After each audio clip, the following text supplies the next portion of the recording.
Hey, good afternoon, everybody. This is Clifton Johnson. I'm the founder of the Empower Series. Welcome to the Empower Series podcast, live podcast. And I'm here with a good friend of mine. But before I introduce him, I definitely want to do this. For those of you who don't know, Empower Series is a 501c3 nonprofit organization, and we put on programs, workshops, and these podcasts because of your donations. So I want to thank the long-term financial support from Comerica Bank, AE Media Group, and your generous donations. If you want to give, you can go to our website at www.empowerseries.com, click on the donate button. You can also give by texting give or donate to 214-225-6337, or you can be like my Aunt May. Happy birthday, Aunt May. This is her birthday month. She said, hey, Clifton, I want to write a check. So if you're like my Aunt May, you can always write a check to the Empower Series Inc. and send it to our P.O. Box 701-521, and that's Dallas, Texas 75370. So love you, Aunt May. Give you a shout out. So I want to thank you guys for tuning in. As you know, we are all about inspiring people to thrive. We do that through all of our events. On the second Saturday of every month, we're in Houston, Texas, and we're going to be there, which is November 9th, so mark your calendar. And then also on the third Saturday, we're at the Highland Hills Library, and the Friday before, we're feeding you and doing a lunch and learn at the Meadows Conference Center. I also want to give a shout out to Sam's Club Now, because they provided us the food for the past 2 months. So I want to thank Sam's Club Now. They are always involved in the community. And with that being said, I am so excited about our guest. Our guest is a previous 2012 Empower Series speaker. He is a franchise expert. He's a consultant. And when we started back in 2011, we wanted to make sure that we did workshops on different areas of financial literacy, personal development, and we definitely wanted to touch on entrepreneurship. And so he works for this, well, he doesn't work for the company, but he is definitely a independent business owner. Correct. For the Entrepreneur Authority. That sounds pretty authoritative, right? His name is Jason Killough. He has been in the franchise industry for over 26 years, been working with the Entrepreneur Authority for over 10 years. That's correct. But is an expert in the industry, and I want to bring to you, without any further ado, my friend and fellow 2012 Empower Series speaker, Jason Killough. How you doing, man? I'm doing great. Thank you very much. It's a true pleasure to have the opportunity to finally get to you to talk about all things franchising, all things business. So, well, we've been somewhat in touch, man, but it's been a long time. It has. Too long, right? I remember at the University at UTD, you had me come and speak on a Saturday to a group at the Empower Series on franchising, and here we are now, October 2019. Happy to be here, and lots has changed. It's all good. But between then, you also connected me to a lot of people. You connected with Calvin Golden. That's right. So Calvin also spoke in 2013, and he came back and spoke was it this year? He spoke this year as well. So we've been in touch, but it's been a long gap. We probably need to get you back to. I'm building out 2020 right now, so we got to get you on. happy to come back. Well, I'm also glad that you're here. Yes. We've been talking about entrepreneurship, and there's a trend now. And I think we were talking about that before we came on, where people are saying, the job path is I'm not really feeling that. They want to do something on their own, get more autonomy and control over their future. But the Entrepreneur Authority, tell me about what that is. Yeah, so maybe what I could do is just tell you my background in franchising. I've been in franchising since 1993. By the way, on a personal note, I spent about 14 years of my life living overseas, right? And I think this was a precursor to me getting into franchising. I grew up in a very non-traditional, you could call me a global nomad, and my father was with the State Department. He was a U.S. diplomat, so that meant that at a very early age, I lived all over the world in 5 different countries before I turned 18. So that kind of has me thinking about how I ultimately got into franchising, because it exposed me to, as a kid, growing up in an unorthodox way in all these different countries, exposed to different cultures, countries, languages, you name it. Do you speak any other languages? I do. I speak German, actually. When my dad was over there working at the U.S. Embassy as a kid, he put me and my brother in the German school system. And when you're stuck in a school system when you're young, that's how you learn it. But so I ended up going to college in Austin and getting a degree in international relations at a school called St. Edward's University, small school in South Austin. Mm-hmm. And I thought, like most kids, they often look to their parents, and I'm going to do something like what my dad did. I go into the government, go into the Foreign Service, maybe the CIA. But I set a goal, and I said, look, I don't think I need to settle down, have some roots, and not just pack it up and go from one country to the next. Fantastic way to grow up, but I just didn't want to do it as a career path. So graduated in 1991 and made the decision to move from Austin to Dallas. And the goal that I set was I'm going to get into business, number one, and number two, I want to do international business, right? And really, this is how it all segues into my career into franchising. As a matter of fact, my first job is where I met Calvin Golden as well. Back, if you remember, in the early 90s, we were in a recession. Things were tough to find work and all that. But I ended up getting that job, that dream job, with a frozen yogurt franchisor that was started here in Dallas called I Can't Believe It's Yogurt. We would compete with a company back then called TCBY, founded by a brother and sister here, two SMU kids founded I Can't Believe It's Yogurt. And there was such a demand for this frozen yogurt product that was being manufactured here in the United States and with franchise owners in the U.S. It was such a novelty back then to get, you had to go to a store to get a sugar-free or a non-fat soft serve frozen yogurt. But I ended up getting an entry-level position in the international department. And I look back, and I actually had a mentor who brought me in. His name is Peter Holt. And he said, look, I love your background. I had a similar background growing up overseas. We are selling the franchise all over the world. People are coming to New York, Dallas, trying this frozen yogurt. They want to take the franchise to their countries, and I need help, and we need help. And so he took me under his belt, taught me franchising, and we ended up, within 3 months, at the age of 23, I was in Japan and Brazil, and I cut my teeth in international franchising, selling what's called master franchises, where individuals buy the entire rights for whole countries. Oh, okay. And that's actually where I met Calvin Golden. I was selling franchises internationally for I Can't Believe It's Yogurt. He was selling franchises here in the U.S. domestically, but we were right down the hall from each other and created a nice relationship. He very quickly had left the franchisor side and ended up becoming one of the very first Wingstop franchisees when they started to franchise. He's a legacy franchisee. Right. Wingstop was founded here, and so that's how we have that connection. But he was telling me that when you guys would do conferences, it's like you would have lines of people all around, like everybody wanted to see you, right? Well, that's right. Well, in terms of the interest in the franchise, it was kind of interesting looking at what was happening in the 90s and franchising and international. What's hot here in the U.S., overseas, often there's a time lag.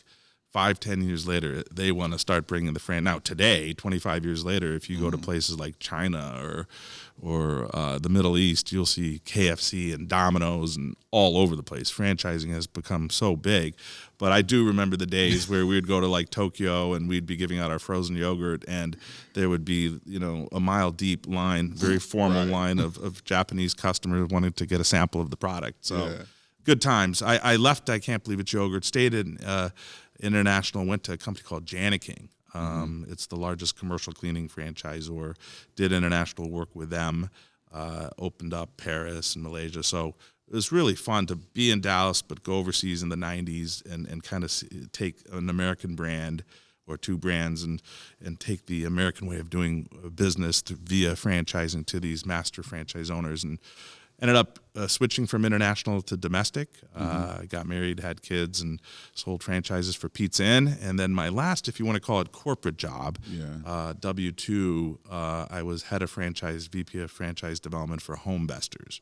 Okay. We Buy Ugly Houses. You've probably seen the funny billboards with the caveman that says "We Buy Ugly Houses," and I ran franchise recruitment. My friend was the CEO of the company for them from 2005 to 2009, and that's when I left the corporate world to go on my own. So what's interesting about your history, along with Calvin Golden, you guys have become, I would say, very experts in the industry. Yeah. Right.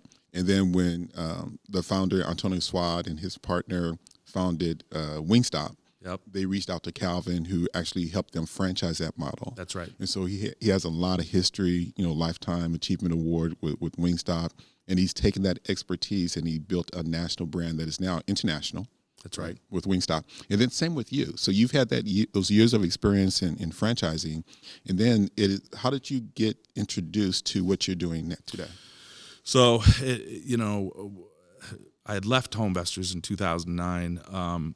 If you look back at the economy, the Great Recession, 2007, 2008, we were a franchise in the real estate space. So our franchise owners bought and sold. They buy and sell houses, right?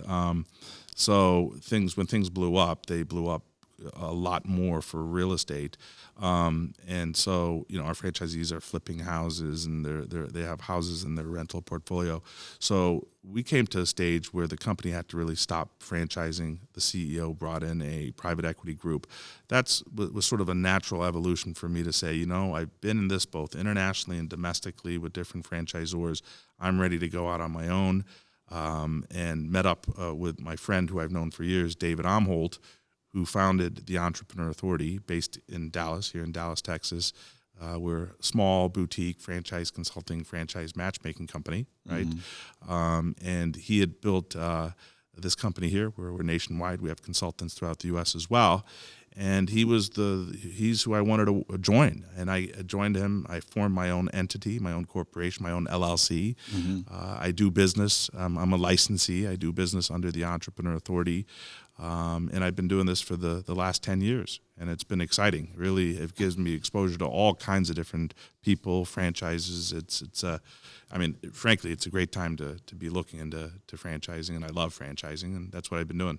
So when I ran across you back in 2011, just looking for resources, because I believe here at the Empower Series that there are resources out there to really help people take that next step towards their goal, no matter what it is. And if it's getting into business, there's resources available that will help them take the right next step when they're ready for it.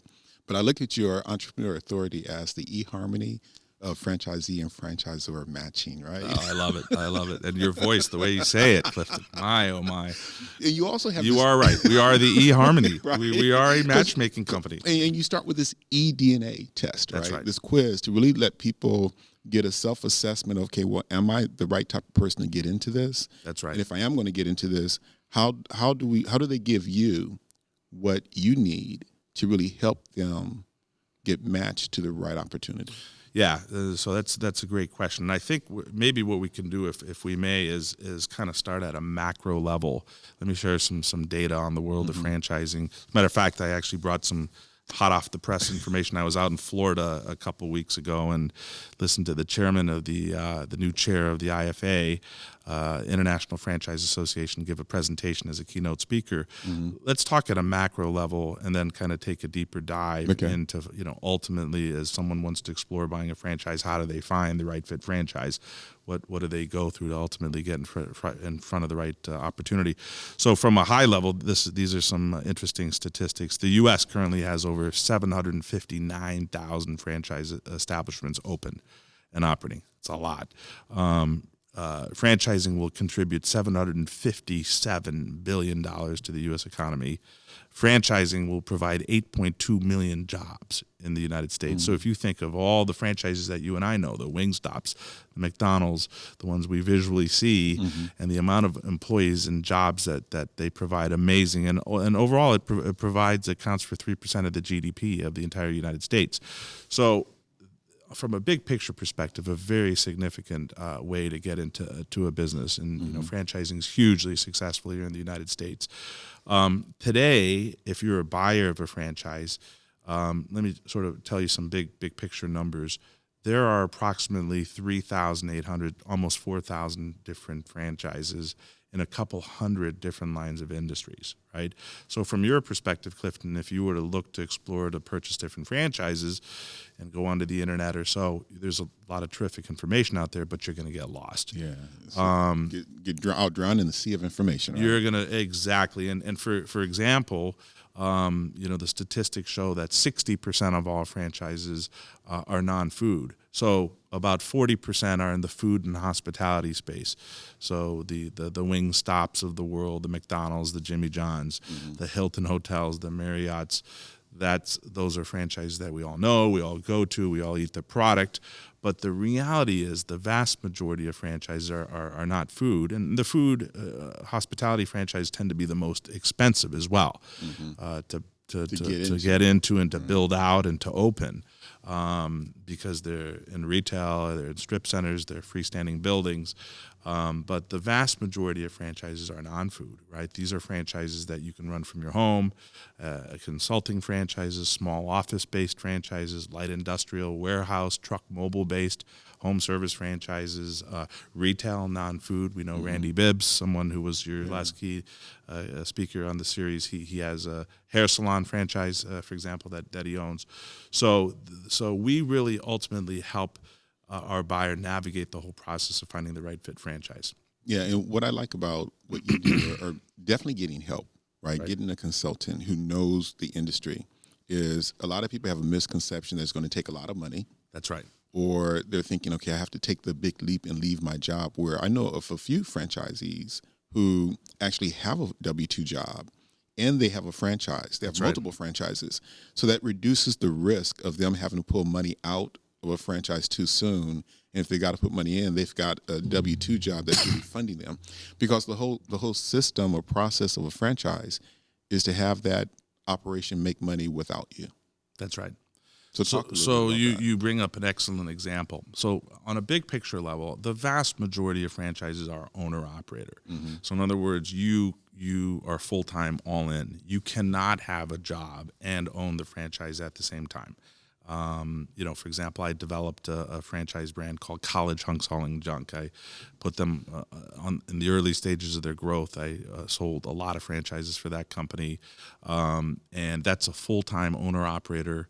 You have to be there managing your employees, managing your crews, building a fleet of trucks, right? Mm-hmm. So the vast majority are owner-operator. The franchisor won't allow you to have a job and own the franchise at the same time. Wingstop is generally speaking an owner-operator model, unless you have strong general managers and a strong restaurant food background. Maybe you own an Arby's, and now you own a Wingstop. Mm-hmm. However, you're right. There are some franchises that allow you to do both. And in the world of franchising, the general terminology is semi-absentee, where you can have a job and own the franchise at the same time. And if I may talk about one of your speakers, Randy Bibbs, who I worked with in 2017, he's a classic example. And what I love about Randy is he has multiple streams of income. Yeah. So he great background. He was a Navy veteran for 8 years, and he came from a production management, food production, manufacturing background. So he still has a W-2, right? I think the night shift. But he also bought 3 locations for Smart Style. It's a hair salon franchise in Walmart's down in DeSoto in South Dallas. Mm-hmm. Randy's not going to cut hair, right? He's going to. We hope he doesn't. We hope. But if he does, I need some pictures. As a matter of fact, you and I need to go down and check him out. Check it out when he's doing that. Although I don't know if we need much of a haircut. Yeah, I don't think so. Got you. So anyway, so he owns these 3 Smart Style locations in the Walmarts. Yes, he has to manage the manager, have meetings with the managers, do payroll, do marketing, but he's allowed to have his job, right? The franchisor classifies it as semi-absentee. And as you learned, I think, in the podcast that you did last week, he recently purchased even a second franchise called Lifeology, which is amazing. Yeah, counseling services in Cedar Hill. In Cedar Hill, in a real estate space, in a shared office type of model. So that is an example that allows you to keep one toe in corporate America and one toe in franchise ownership. But to your point, most of them, the concept is that you have to leave your job. And that's right for most of them. Correct. But without talking to someone like you and really making sure that the match, given what the person's DNA is when it comes to entrepreneurship and other factors that we'll talk about, how do you really pick the right one that has the right match of systems, autonomy, initial investment, and like you said, the ability to keep your job, or if you have to be owner-operated? That's right. I mean, because we certainly work with all kinds of candidates from all walks of life. Some are still working and they're interested. They're planning on leaving, or they see their writing on the wall in their corporate position, and maybe there are layoffs happening, and they're kind of done. Traveling all the time, working for somebody else. They want to be their own boss, but they're still working, or they're in transition. Not just out of the corporate world, maybe the military or so forth as well. So one of the first things we do, we have a very systemized process, right? I kind of like to use the term reverse engineer this instead of just, hey, Calvin, you need to look at, Jimmy John's and McDonald's and all this, no, let's figure out what's going to work for you, the buyer, the franchise, based on your background, your skill set, how much capital you have, what industries may or may not interest you, because what's good for you will not be good for me. Right. Exactly. So one of the first things that we do, and I think you mentioned this, is we provide, it's proprietary to the Entrepreneur Authority. David Amholt, when he founded this company 17 years ago, developed this very unique e-quiz. And it's really a snapshot on to measure your entrepreneurial DNA up front. We kind of want to know up front before we take a deeper dive and start collecting financials and looking at industry options. Do you have what it takes from a DNA perspective? Yeah. And it's a pretty good indicator. We could probably go back and give you some serious numbers on, low, middle, high. If somebody scores low on this e-quiz, right? Probably an indicator that if they're working, maybe best to stay employed, because in their mind, they think they want to own a business or a franchise. They may have some money to invest, but at the end of the day, they're probably not going to pull the trigger. Right. They're kind of conditioned by the company to take care of them, and that's okay. You want to know that up front. I mean, there's risk And there's associated. nothing wrong with that either. Nothing wrong. Because, Yeah. not everybody needs to be an entrepreneur. Right. Because when you are truly an entrepreneur, you're going out there taking the risk and starting a business, you really need employees. That's right. So there's a space for employees, and there should be some respect for employees. So every employee should not be an entrepreneur. And I think sometimes people take the word like the only way to be successful is to be an entrepreneur, which is not. I don't believe that's true. Well, you're right, because what this e-quiz does is it measures sort of the low, middle, high, low, ultra conservative, more of a W-2 type indicator. Right? Now, I can't judge someone entirely on a score, right? But it's usually going to be a sign that they're going to be very conservative, very cautious when it comes to, making a big decision of, laying out their own capital, their own money to buy a business, buy a franchise or whatever. The middle range is what we like to see. We actually call it the franchisepreneur. So we've termed that name in the sense that in a franchise, it's your business. You form your own entity. You're a DBA. Calvin has his own entity, and he's doing business as Wingstop, for example, or the same with Randy. Has his own entity, and he's a DBA as Smart Style or Lifeology. So the reason why we like to look to the middle range is because in a franchise, right, you're paying an initial franchise fee, you're paying ongoing royalty, you're buying into the mistakes that the franchisor has made, and you got to follow the system, right? And some people just aren't going to be good at following a system. Now, folks coming out of corporate America often are very structured, disciplined, or coming out of the military.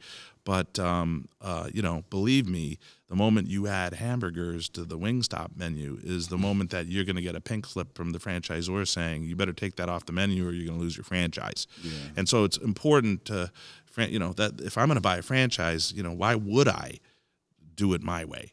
Try to reinvent the wheel, right? That's right. Why do that? On the flip side, you talked about, the entrepreneur. The true entrepreneur, that's the off the charts on the e-quiz, and we see that.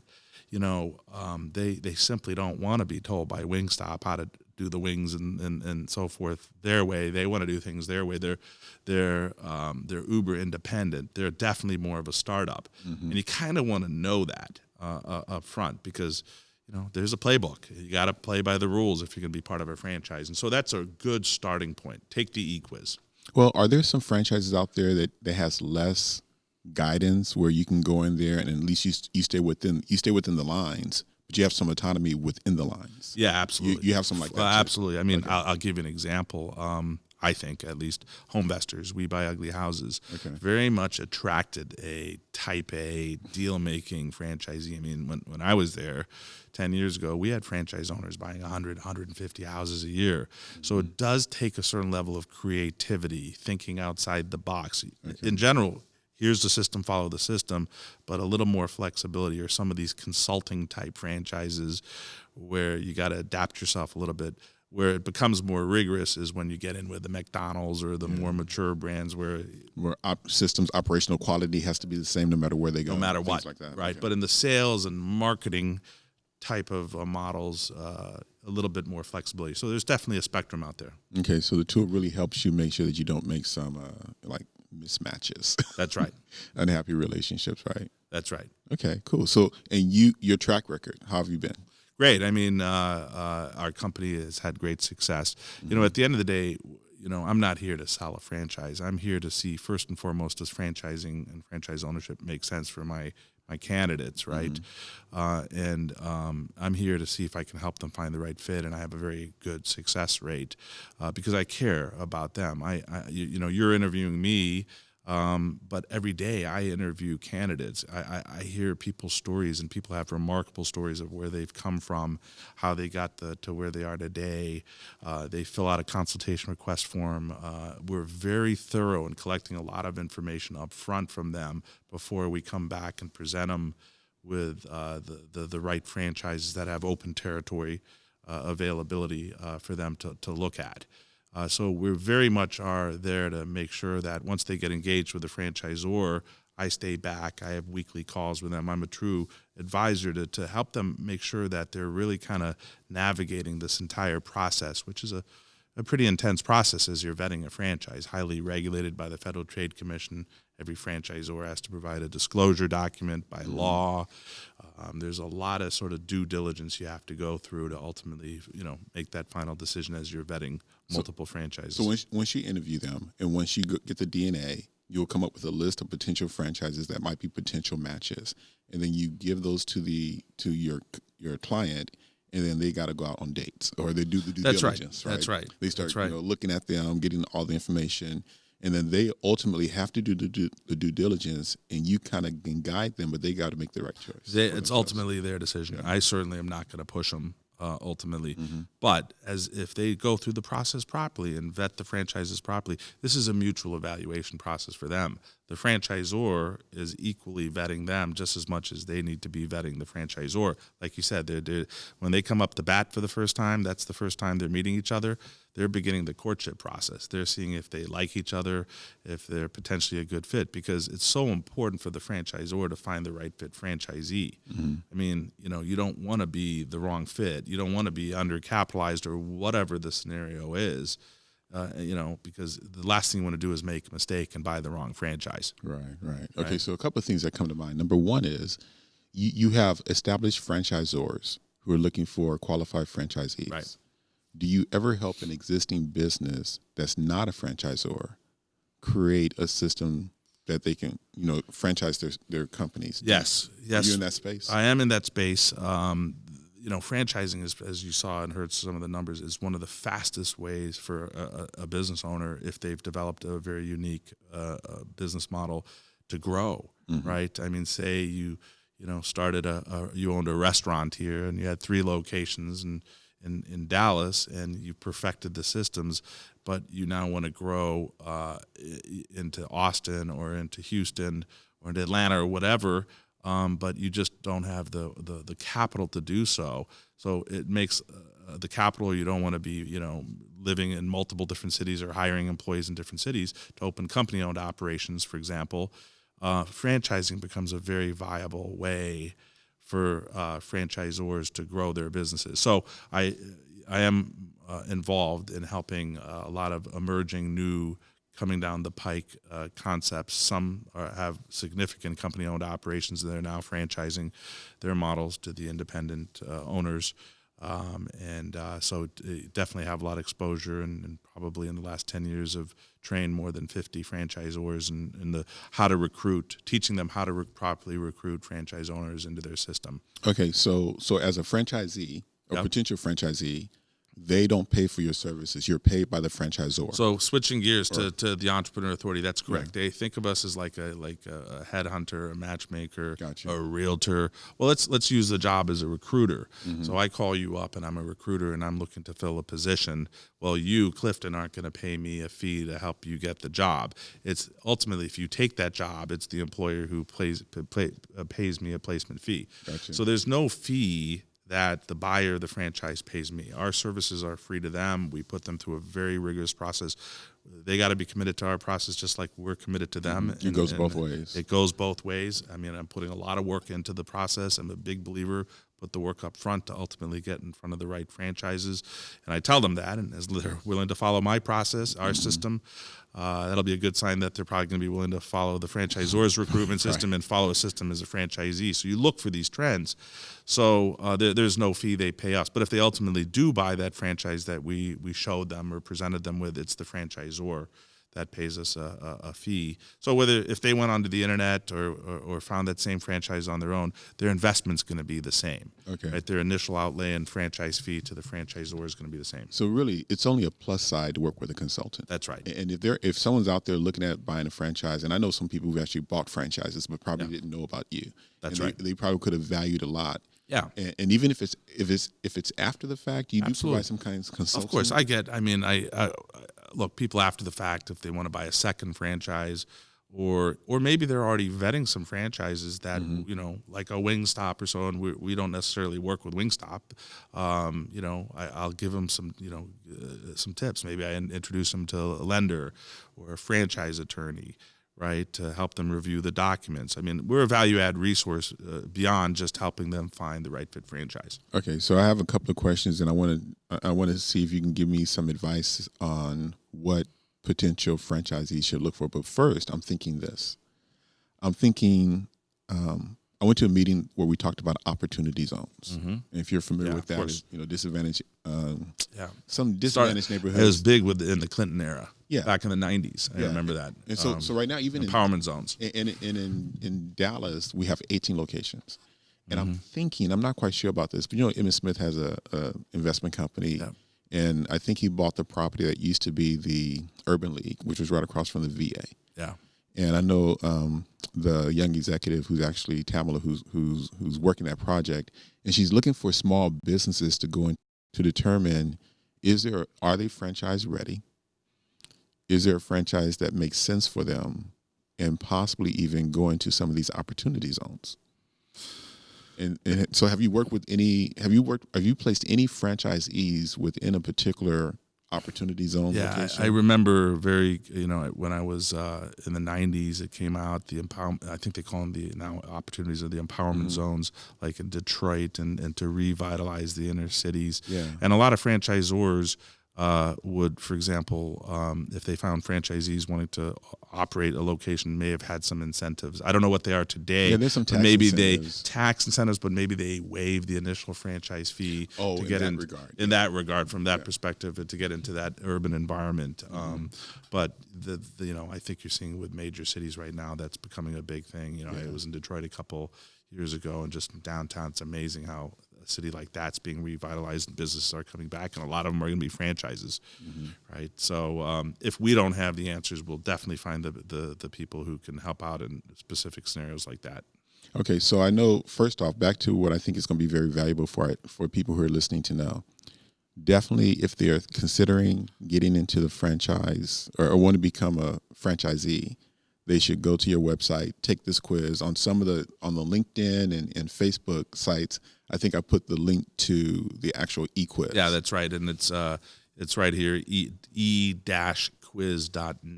So it's www.e-quiz.net. It's on our LinkedIn and Facebook page. I'll put it on the description of this particular video to drive more people there. And then once they take it, is there some kind of follow-up? They'll give you some. Well, you'll know if they've taken it.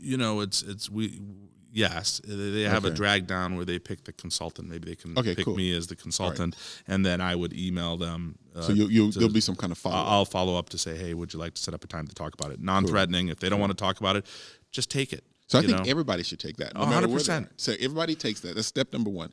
But then step number two, I'm thinking, in addition to follow up with you, if that's where it goes, right now, what would you tell them that they can do to properly prepare themselves? What you run into when you do talk to some people who've taken it, what should they be doing now? I mean, there's a lot, but one of the biggest things is they got to shift their thinking. Okay. Most people who buy a franchise have not owned their own business before, right? again, the majority that I at least work with have come out of a corporate W-2 type job or the military or so forth.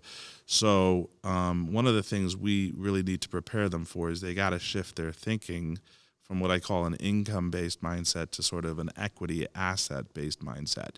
And that is one of the, what does that mean? That's one of the hardest shifts, because think about it. You worked at Co-America or USAA for 25 years and you got a paycheck every 2 weeks, but you had no ownership in the company. The employer could hire and fire you at whim, but you had health care, you had, benefits. You had benefits, so that's okay. I mean, the majority of Americans do work, although those numbers are shifting drastically numbers-wise towards people being self-employed, owning franchises, they call it the gig economy. People want more freedom away from the big corporation and so forth. But how do you, in a franchise or any business, but in this case, of course, it's franchising, it's money out before it's money in. So how do you suddenly feel about taking $50 to $200 to $500 to $1 million of your own capital, depending on the investment range of the franchise, and now you're laying it out, but you're investing in yourself. You're investing in it's a long-term proposition. I mean, I think of Calvin Golden, legacy franchisee for Wingstop. I guarantee you he has an exit plan, right? I mean, at some point he's going to sell his Wingstops for a multiple of cash flow to another franchise owner, to an outside investor. Maybe he brings family members in, but his or many other franchisees, that's how they think. Right? And actually, he shared his story at the Redberg Entrepreneur Center. It's on our YouTube channel, where he had talked about how he invested to build his store. But then I think when Antonio said he was going to sell it or do something, he thought he would package a few of his stores and just put it on the market. And he did sell it for multiples of what he built in for. He didn't sell all of his stores. No. But to your point, it's really it's more of a long game. Yeah, that's right. Because the way I say it is, let's say you're making $100,000 a year in a job, just as a random example. Don't expect that in year one you're going to make $100,000 a year, but you can't compare the two. It's an apples to oranges comparison, right? The other thing you need to do is create a tax fortress. I mean, the way money flows is a lot different. When you have a job, Uncle Sam is taking your taxes off and then cutting you a check, where in a business you generate revenue and you get to run expenses through your business all within legal confines that are business expenses, right, to ultimately maybe minimize your taxable income, but all legally, because these are expenses that you're running through your business. But the way you kind of look at how money flows, the way you look at money changes drastically. So there's some very interesting, there's this new law out, the 20% pass-through for small business owners that just came out under the current administration. Really benefits franchise owners and small business owners. And my accountant told me something like, say you netted in the past $100,000, well, you pay taxes on the $100,000, but now with a 20% pass-through, and I'm not a CPA or an accountant, you lop off 20% and pay it on the $80,000. So you just got to take a different perspective there. Well, I'll tell you this. So number one, mindset. Yeah. So you have to have the right mindset. And I was meeting with a number of men earlier today in Fort Worth. Yep. And there's a gentleman by the name of Larry Kemp. He has a construction company. Yep. Do you know Larry Kemp? I do not. All right. So he has a construction company. And one of the things that he said that is very, very important based on when he started his company and now, that his advice to anyone that's thinking about starting a company is you have got to know your financials. 100%. You've got to know them. So right now, we are all making financial decisions every day. So from a personal perspective, if you cannot produce your own personal cash flow statement, your balance sheet, which is your debts and your assets, if you cannot do that, if you cannot track where your money has gone for the past year on a monthly basis, then those are the things you should be doing now, because I find a lot of times your business is a reflection of how you're managing your personal finances. Well, he nailed it. And we used to tell our franchisees, at HomeVestors, and this applies to any franchise, is what are the attributes of highly successful franchise owners? Of course, there are many attributes, right? Great positive attitude. They follow the system. But the number one attribute is they understand how their business makes money, right? I mean, that's ultimately the objective here. So I promise you, I could call Calvin Golden right now, and within 5 minutes, he could rattle off all his numbers top of mind. Mm-hmm. And I could call some other franchise owner in some other franchise system and has no idea where his money's going. Doesn't have that P&L statement, doesn't understand how his business makes money. Yeah. Because at the end of the day, in the beginning, it's money out before it's money in. But what do you do with that money? Well, the goal is to have profits come in. But as a franchise owner, a small business owner, well, you're going to reinvest back in your business. You're going to maybe put it more towards marketing or hire another employee. Yeah. So have sort of the long-term mindset again. Yeah. So I think that's critical. So mindset, financial literacy on a personal standpoint, on a business standpoint, critical things. Is there anything else that you would say? Back to the financial. The last thing you want to be is undercapitalized. Okay. So yes, when we get all the paperwork and we look at backgrounds and we look at skill set and we look at, how strong are they at sales? And, we have all these types. Some are very strong, some are very weak. There's so many different factors that go into it. But what's important is finding the franchise that's within their budget. It's kind of like buying a house. If you tell me your budget's $300,000 for a house, why would I start showing you houses in $1 million neighborhood in Dallas? Mm-hmm. It makes no sense. You're not going to be able to afford it. I'm a big believer in that. Yeah, I want to find you the right franchise, but also have to find you a franchise where you're not going to be undercapitalized. And so we take a very hard look at where their assets and liabilities are and where their money's tied up, because we will have financing recommendations, some very interesting ways that you can finance franchises that most of the time these candidates often aren't aware of, because this is all brand new to them. Yeah. It allows them to kind of think outside the box in terms of some of the creative financings that's out there. That kind of actually makes them feel more optimistic about the opportunity, that there are interesting ways to finance it. Well, yeah, when you touch on mindset, the thought that came to mind is even with me. So I left USAA in May of 2018 to build the Empower series. And what I've come to realize is how much my confidence and self-esteem was based on the size of my direct deposits. I understand. That is a new experience, not knowing like when the deposits will be made. It's just, there's a lot of humility. There's a lot of fear, right? I think the number one reason why people don't buy a franchise or a business even, and a lot of people have a lot of money, there's a lot of money on the sidelines, is fear. It's a human emotion. Yeah. Right? Yeah. We are, but once you jump off that diving board and you go all in, you go out there and build a business. And there's another thing I realized too, and I wonder how much behavioral work you do with your potential clients, because I find that a lot of times we can be very disciplined when it comes to a job. And so people who can follow a system as an employee may make good franchise owners because there's systems to be followed. That's right. But you've got to be very disciplined if you're leaving a job to do your own business. You've got to be just as, getting up early, going to work at 8. You can't just be waking up when you feel like you want to wake up, even though you have the freedom to do that. That in the long run will cost you. You got to be very self-motivated. You just can't assume that you buy a franchise, and there's some terrific franchises that are maybe home-based or small office-based, maybe more of a business-to-business sales and marketing orientation versus a Wingstop or a retail food restaurant franchise where the customer comes to you.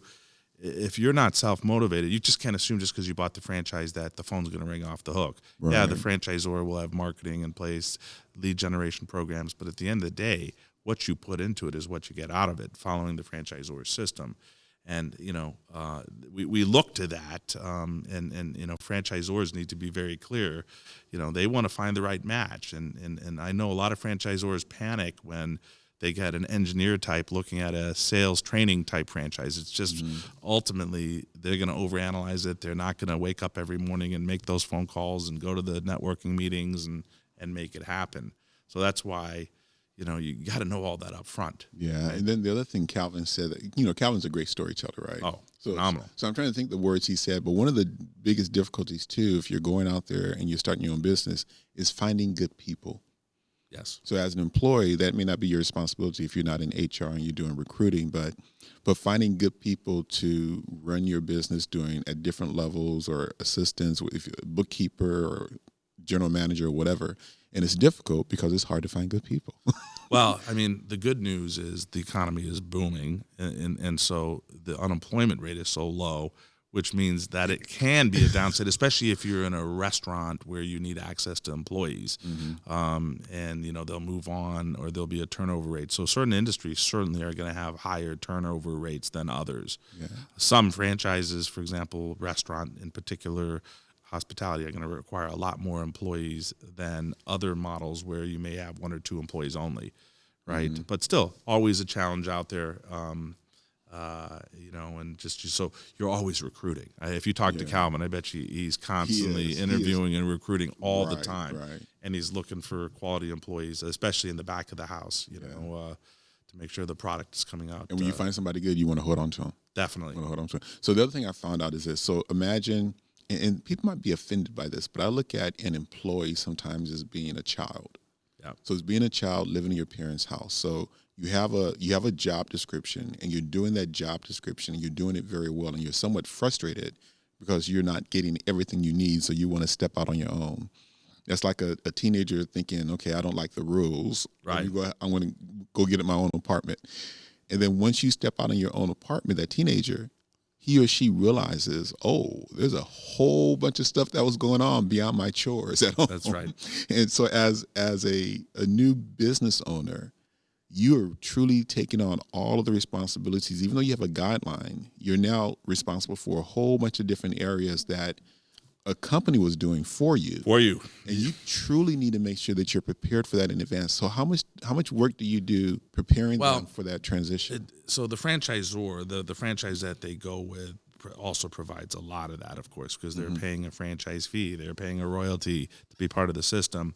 So our ultimate goal is to help them get into the right franchise before they buy. So that means finding them the right fit franchise, being a resource to help them find franchise attorneys, introduce them to lenders.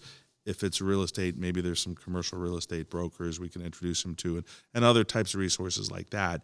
But you're right; it's not just maybe payroll, but a lot of times the franchisors have that in place. They have they use QuickBooks, and you got to get a bookkeeper.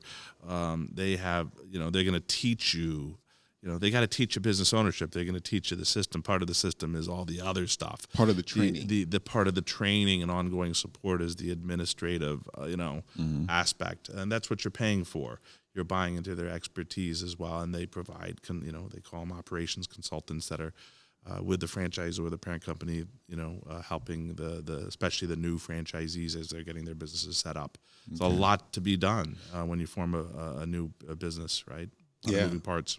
So if you have an existing business and they want to franchise, then you provide consulting services, but that's outside of the entrepreneur authority? It is outside. Okay. I'm a part-time consultant with the largest company out of Chicago that helps to franchise businesses. Okay. And so I get assigned clients 6 to 8 times a year where I go in there are multiple consultants that are getting them set up. I mean, there's a lot to do to create, I have to create operations manuals, legal disclosure documents. Okay. So I'll often come in and be assigned a new client. And these are kind of fun diversions in the sense that I get to hone in on seeing a brand new emerging concept that's about to launch. Like in a couple of weeks, I'll be in Monterrey, Mexico, with a food franchise that's franchising within Mexico, but looking to enter into the U.S. market. It's a gordita model that actually is a pretty well-established brand there. So, it's kind of fun to see what's coming down the pike as well.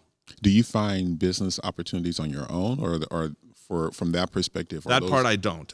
That's another group finds those companies. And you don't want to spend time looking for those because Yes, I do. Sometimes I don't spend a lot of time looking at it, but I do get approached. But you'll take them on. Definitely. Take them on and get them into the mix. Not often, but I do get people calling me saying, "Hey, I have a model. I want to maybe franchise." But before you it's a very costly proposition to become a franchise. That's a lot. You got to have a lot of capital, a lot of infrastructure to set it up. To set it up, the Federal Trade Commission has a franchise disclosure document. It's a very extensive. It's an open book. Right. The good news about franchising versus other models like multi-level marketing or so forth is that it's highly regulated. Like before you purchase a franchise, you're going to get a a franchise disclosure document with 23 key items in it that it shows you all kinds of data and information there that you're going to have to read and understand before you sign the dotted line. Gotcha. So if someone wants to get in touch with you, how do they get in touch with you? Well, certainly you start with the e-quiz. Okay. My contact information is on the website as well, eauth.com. That's eauth.com. You'll see me there as one of the consultants with all my email, phone numbers, and so forth. Okay. So go to the website, look down, take the e-quiz, reach out to you, set up some time. Yep. Are you outside of the website? Do you do any other kind of marketing? Do you have social media pages or Instagram or Facebook, it's like funny. Maybe I'm personally. This is more personal. Maybe it's a generational. I just turned 50, so it's a generational thing because I have 2 daughters that's all they do. They're all in it, right? I believe in it. Yes, the organization. We're on Facebook and Instagram and all that.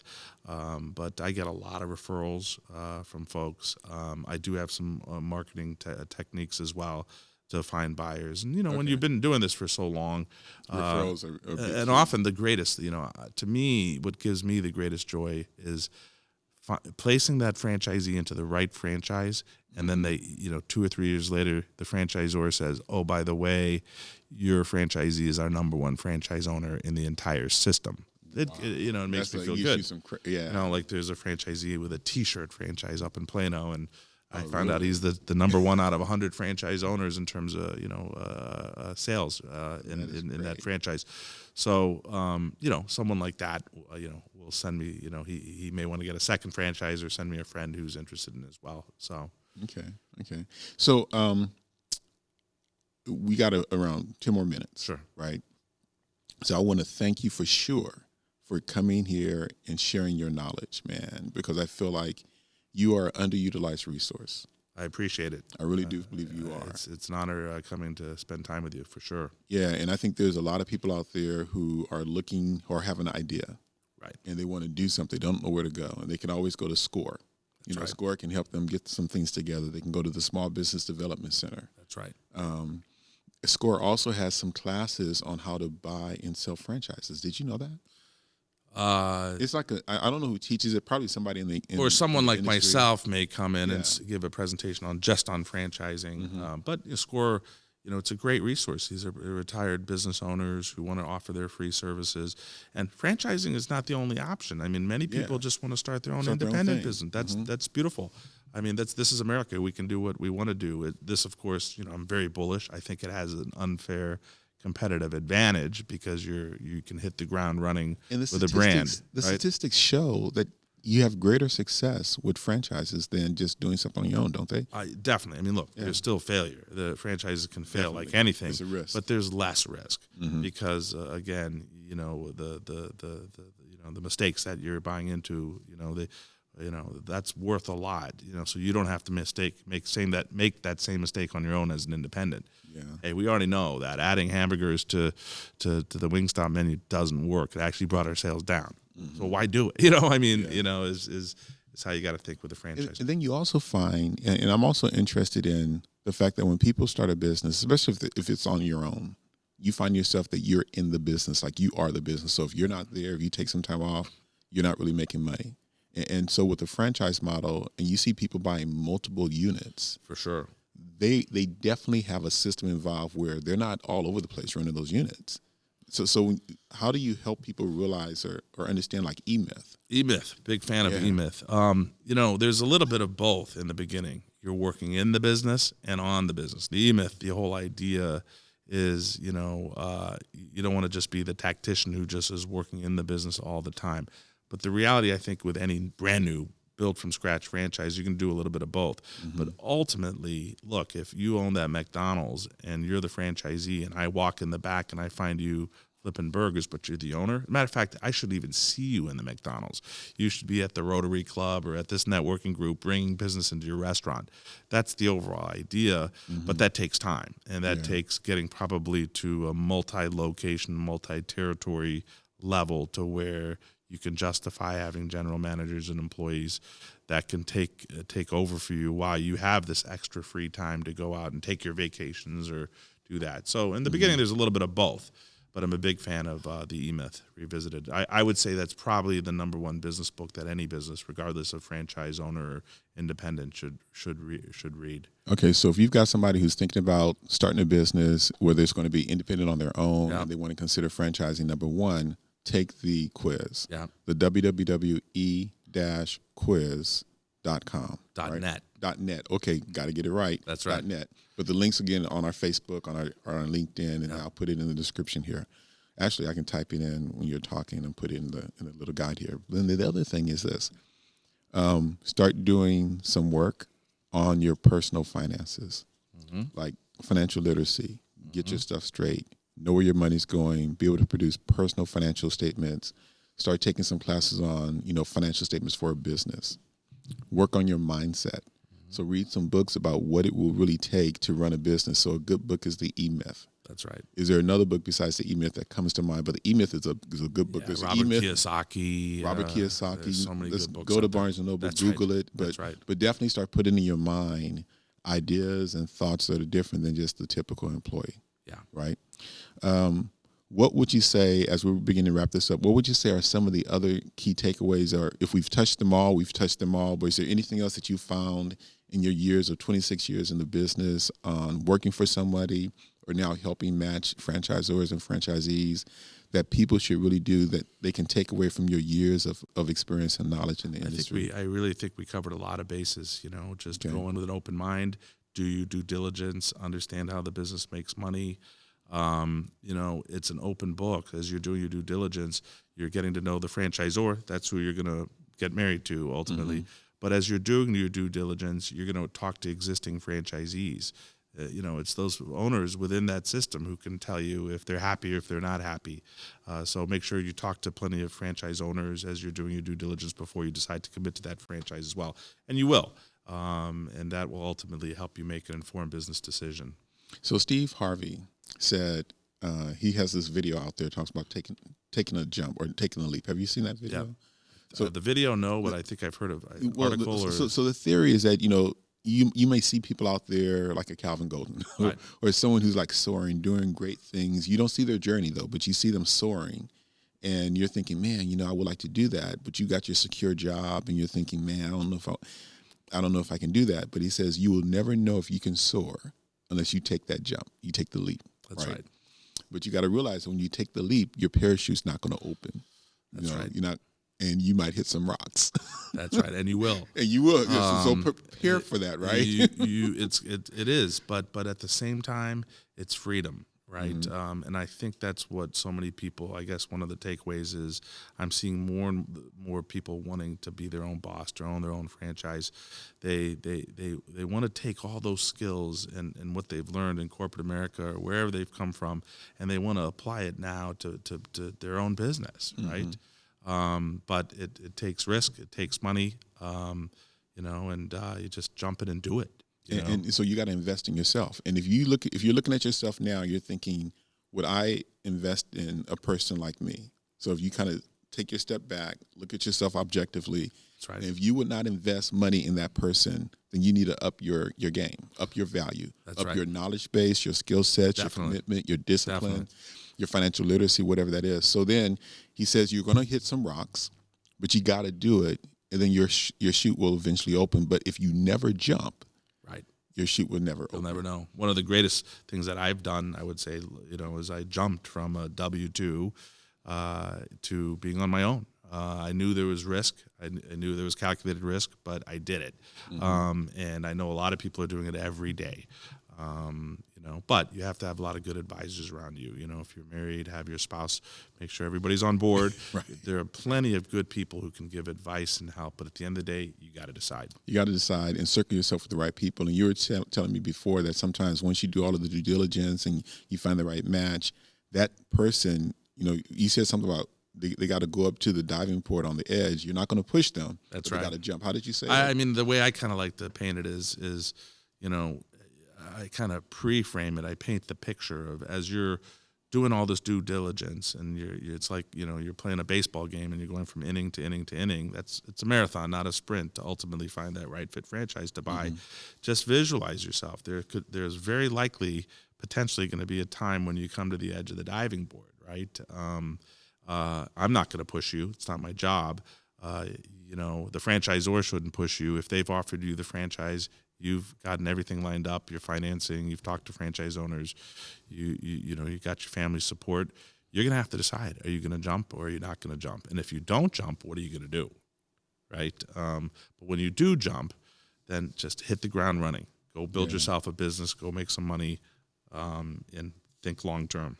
So hit the ground running, man, right? Yeah. Take the leap, and reach out to you. Yeah, so absolutely. So definitely go to www.e-quiz.net. Right. And then eauth.com, EAUTH.com is our regular website. Okay. Where my contact information is located as well. Right. And then they can read a lot about the Entrepreneur Authority, you and other consultants. That's right. And other consultants, lots of testimonials, lots of information there as well. Yeah. Yeah. Well, I'll tell you, man, our hour is up. We could have kept talking for even longer, but let this not be the end. Also, this video is going to be out there, so you can, send this to other people. I ask everybody to share the Empower series with somebody, because there's somebody within your circle that will be blessed by this, that's looking for this, and they don't know about Jason, right? They don't know about the E-Authority, and they're out there trying to make decisions on their own. Yeah. And there's resources available that will help them. So again, man, thank you. I'm going to have you back. We got to look at your calendar. You're a busy man with family and everything. I know, helping a lot of people, traveling around the world. But I would love to get you back so that you can really have more of a face-to-face contact. Maybe you can speak at one of our lunch dinners or something like that. Happy to. Okay. And in the meantime, I want to thank you guys for watching. Go to our website, www.empowerseries.com. You can click the RSVP button to see what events are coming up. So we have our event for November, but actually next week, November 1st, we got Calvin is going to be here. So awesome. Calvin Golden is going to be back for the second time. He's going to talk about some specific things about how you can create systems and systems around your business that you need to have, whether you're going to franchise or not. Perfect. So he's going to be here. It's going to be at 10 o'clock. Definitely stay engaged with us on social media, on Instagram, Facebook, Twitter, whatever that is, LinkedIn. Don't let this be the last time we connect. If you have any questions, go ahead and put them in the comment section, and I'll get back with you, get you connected to some resources. Our intent is to give you hope that you can achieve your goal or your dream, whatever that is, that you're inspired to take action. So from this video, we want to make sure that you're taking some steps of action to achieve your goal. And then we're going to educate you. So our intent is to educate you. We're definitely giving you some new information, and more importantly, connect you with the resources, because nothing of significance can ever be done alone.